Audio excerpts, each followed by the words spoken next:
আসসালামু আলাইকুম।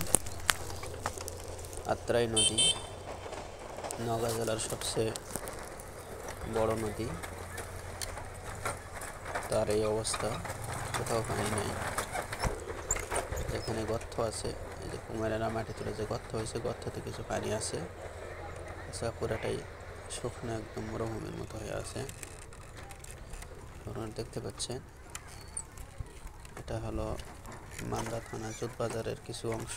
এটা নদীর এই অবস্থা জুতবাজারে।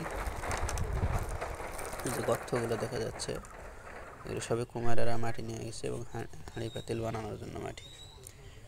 একদম নদীর তলাতে আমরা আছি। দেখতে পাচ্ছেন যে তলার কি অবস্থা, ফেটে একদম চৌচির হয়ে আছে। এখানে এইভাবে মোবাইলে দেখলে বোঝা যাবে না যে এটা কোনোদিন নদী ছিল কি না, না সাহারা মরুভূমির একটা অংশ, এরকমই মনে হবে।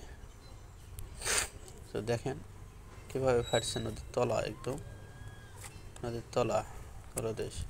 দুই ধারে যে গাছ দেখতে পাচ্ছেন, এগুলো হলো পাড়ি, নদীর এগুলো পাড়ি, আর এটা হলো নদীর একদম মাঝখানে। নদীর মাঝখানের এই অবস্থা।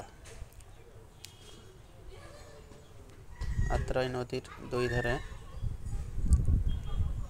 হাজার হাজার লক্ষ লক্ষ মানুষের বাস, এবং এই নদীর পানি দ্বারাই, পানির উপরই নির্ভরশীল হয়ে তারা ক্ষেত করে। দেখেন নদীর ভিতরে যে ধান লাগাইছে একদম তলাতে, সেই ধানের এই অবস্থা হলে, যেগুলো উপরে আছে ডাঙ্গায় ধান লাগানো হয়েছে, এবং এই আত্রাই নদীর পানির উপরই নির্ভরশীল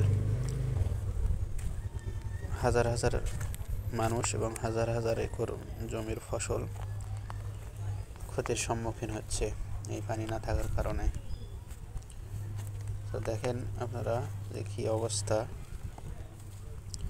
একদম কেউ বলবে না যে এটা নদী কোনো সময় ছিল, কোনো সময় পানি ছিল এখানে।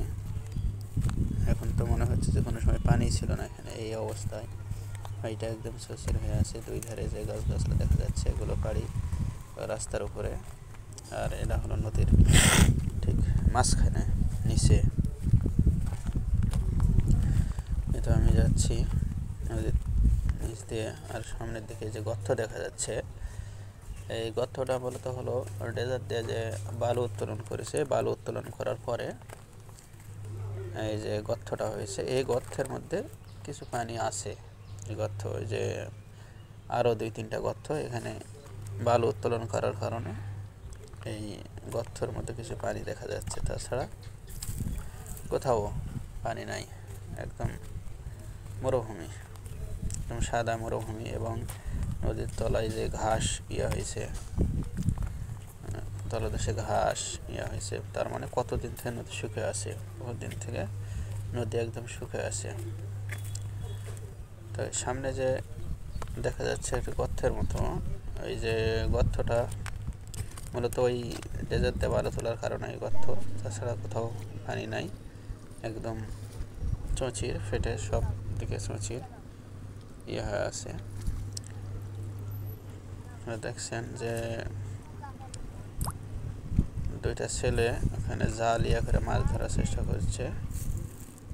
তো এটা ওই ডেজার্টে বালু তোলার কারণে যে গর্ত হয়েছে, গর্তেতে এমনিতে কোনো পানি নাই। তারা মাছ ধরার জন্য জাল করেছে, জাল উঠাচ্ছে। তো উঠালে কি হবে, মাছ তো নাই, মাছ কোথায় থেকে আসবে? এখানে মাছই নাই, কোথাও মাছ নাই। এই অবস্থাতে মাছ থাকার কথাও না।